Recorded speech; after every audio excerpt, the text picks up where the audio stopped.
This is Module 5, the appendicular skeletal system. In this module, you will identify bones of the appendicular skeletal system and features of those bones. So first of all, for a quick reference, you can find these bones and features labeled in your OpenStack text. Here are the figures for each bone and the features that you're going to need to identify. I've created a YouTube tutorial right here. If you click on it, it'll link you to it, showing you how to use complete anatomy to identify these features. So without further ado, let's take a look at how we're going to identify these features in complete anatomy. So this is going over the specific screens that cover each bone. Okay. If you're not comfortable with using complete anatomy yet, I highly recommend you watch this tutorial video here. So we want Module 5, the appendicular system. If we click play, we can start to watch each of these screens. So the first screen just covers the bones of the appendicular skeletal system. So you can click on each name and it'll point to the bone for you. So what I'm going to do is click on each name and just tell you kind of like what the common names are, what you may typically have called these bones in the past.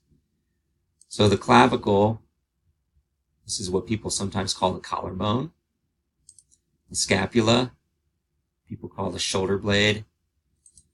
I think everyone knows the humerus. This is the arm, the big bone in your bicep region. In the forearm region, we have the radius, which would be lateral, and then the ulna, which would be medial. We have the bones of the wrist, what we call generally the carpals. Now each carpal does have its own name. That'll be covered in a separate screen. Then we have the bones of the hand. So this would be like your palm.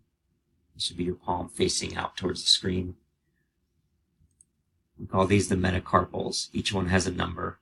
That'll be covered in a separate screen as well. Then we have the bones of the fingers, kind of like the middle of your fingers to your fingertips. We generally just call those phalanges.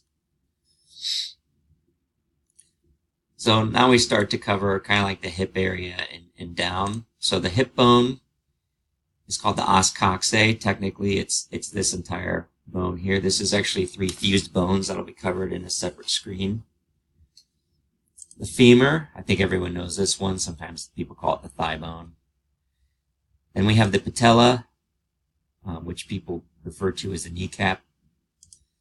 Then we have the bones of the lower leg, the fibula, which is lateral, tibia, which is right down the middle. People sometimes call this front part of the tibia the shin bone. Then we have the bones of the feet. So all these bones here are called tarsals. Each tarsal does have its own name. That'll be covered in the screen later on.